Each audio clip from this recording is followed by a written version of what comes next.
Teachers can still be great despite the system. But it truly is despite the system.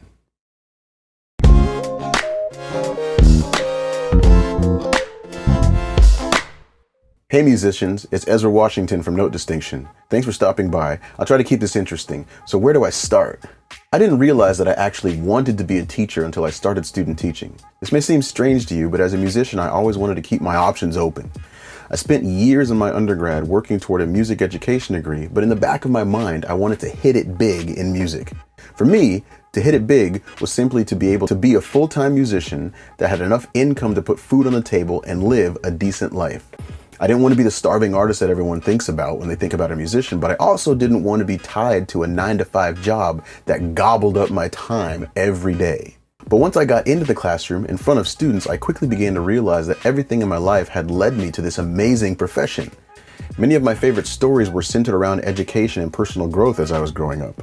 Books like the Ender's Game series by Orson Scott Card dealt largely inside the mind of a boy who learns military tactics from a mentor and teacher, Colonel Graff.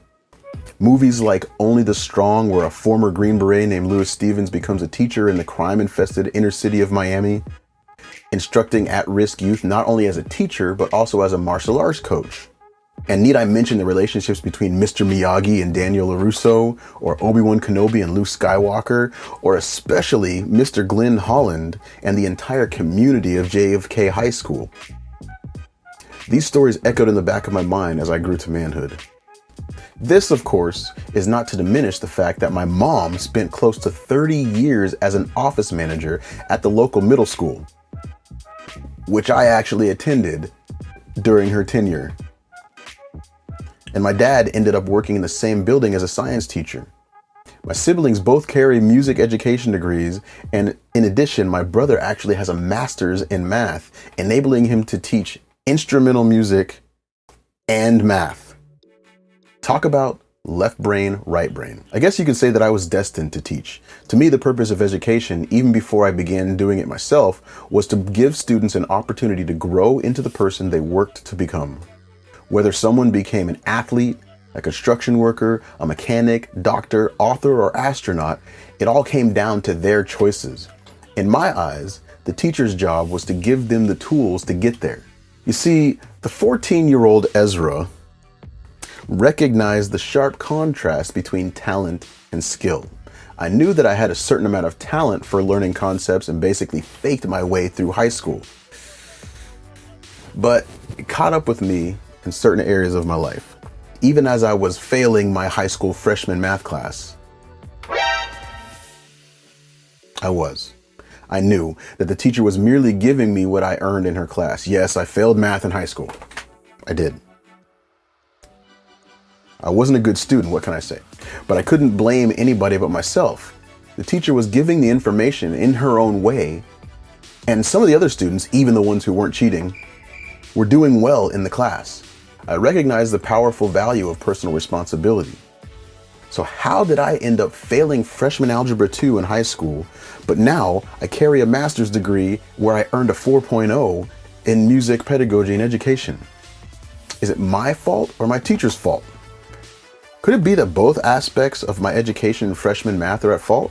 First, let's get this out of the way. I should have worked harder in math. Had I done that, I would have passed. But can I completely discount the method in which I was taught? When I finally had to face my inner struggle of being a weak mathematician in college, I was blessed enough to have some life experience under my belt. I also had a teacher who was able to explain concepts in multiple ways. He had a very laid-back demeanor and was big on allowing us to figure out what worked for us. Certainly, there are formulas and methods for math that work best when solving problems, but most would concede that there are many ways to get to the correct answer to most math problems. I think the issue is in the method and not the teacher themselves. Let me explain. I want to share some teaching philosophies that are widely accepted in the public school system of our day. After each one, I'll mention how these ideas are working against good teaching practice. First idea. The purpose of education is to change the thoughts, actions, and feelings of students. On its face, this philosophy seems like a true and good philosophy, but here is where I see a problem. I believe that some teachers live and die by a particular method of conveying concepts to their students. They will certainly meet with some success, but only as far as the students that naturally respond to those methods. In any given learning environment, there are an array of learning types. Simply, each student learns best in their own way. While educators spend their time trying to change the thoughts, actions, and feelings of a student, what they may be doing is closing the door to their education. Here's an example. I'll give a quick period of instruction in 2 different ways. Just bear with me, all right? So class, today we're going to learn a new song, okay? I want everybody to get their pencils out and get their papers out, and I want you to begin taking notes on what this new song is going to be. I won't tell you the title, but here's the first note. It's E, and then the next note is D, and then there's a C, and then D, and then 3 E's, and then 3 D's, and then an E, and then 2 G's. And we're gonna stop right there. Okay, now does anybody know the song? Now at this point, there's probably gonna be a few students that probably already know. You got some kids in your class that probably have already taken piano lessons and things like that. And maybe there's a student who already knows what the song is. Do you know what the song is? Pause the video right now and write in the comments if you know what it is. All right, we're back. So we haven't figured out what the song is. All right, well, I hope everybody figures it out because we're gonna have a test next week on the song. Now, if I stop the lesson right there, that's just not fair. That's the method that I chose to use, mystery method, whatever it is. And there were some kids who actually understood what I was teaching, right? There were probably a couple kids who did. And if you look at the comments section below, you probably see that there are some people who knew at that point what it was. And if you got it, you can take your hand like this and pat yourself on the back. That's a good job. I'll send the check in the mail for you guys. Just kidding. All right. But for everybody else, you might need to hear it. Let me put these on real quick. I'll show you. So here we go. If you follow what I said before in the order of the song, this is what it should sound like.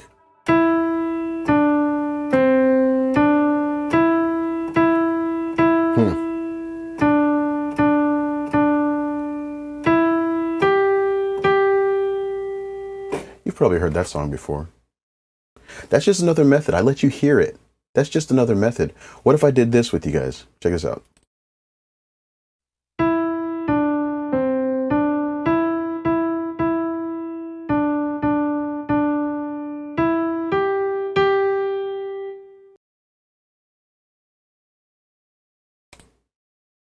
You had a chance to both hear it and see it on that last one.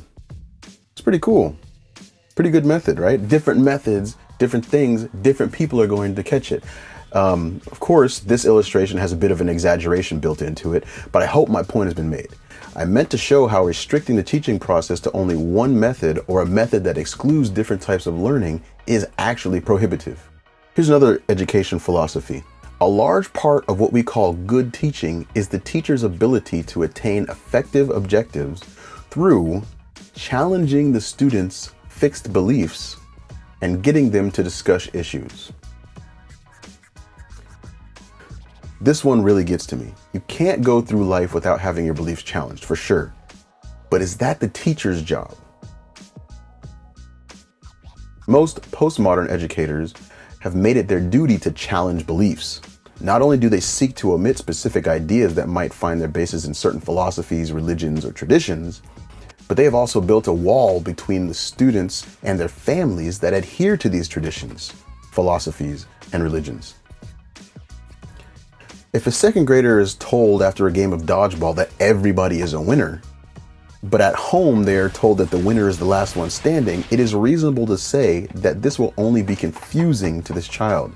Now, this is a pretty tame example for sure, but what about how this plays out in other realms of education?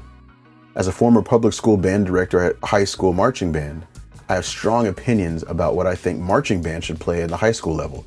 Imagine a parent telling their children not to listen to music with foul language, violent imagery, sexual innuendo, Some parents take strong steps to train their children to stay away from this harmful imagery that pervades certain popular music artists' songs. Now imagine that same child signing up for the marching band of a local public high school and being given the very songs to play in the band that their parents don't want them to be listening to.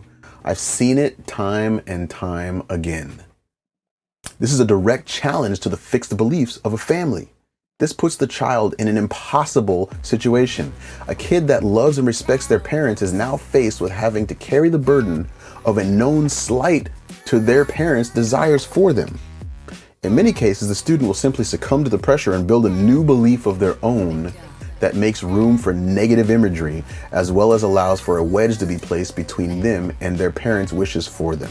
And don't even get me started on the way some of these band directors have their color guards dressed. And the way that they have their girls dancing sometimes. Just stop. For real. You know you're wrong. Just stop it. It's crazy. I don't even know why y'all trying to. But I hope you see my point. The fixed beliefs of the student and their family have been challenged. Unfortunately, the student can't stand against their teacher on the dodgeball court or marching field, so they end up standing against their family oftentimes. When I realized that I had the ability to help students along their path to knowledge and skill, it became an exercise in training for me. I love seeing the student where they are and encouraging them to make something more of themselves. I can certainly share techniques and methods that have worked for me, but I can also point them in the direction of techniques and methods that I myself don't even understand. If all I can do is send them to another teacher and it helps them learn, I'm sharing the link. Right? I'm writing the pass. I'm playing the video in class. I want them to learn. As far as how I followed my influences, after I began teaching, I made the time to teach and host an after-school capoeira club just like Louis Stevens. It was fun, and we managed to bring together a community of students that may not have ever had that sort of outlet before. Also, we made sure that nobody got injured, because that would have been really bad. But where did these exclusionary philosophies come from in the first place?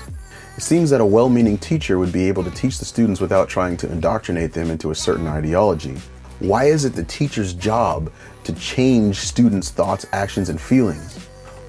Why are teachers called to challenge fixed beliefs? What does that have to do with teaching students math problems? I want to explore that question in another video, but for now, leave a comment with any ideas that you have. If you think I'm crazy, say so. If you think I'm rambling, you're probably right. I'm working on it. If the entrance to this rabbit hole seems intriguing to you, I'd like to dig in together, so share thoughts below, and I'll see you next time.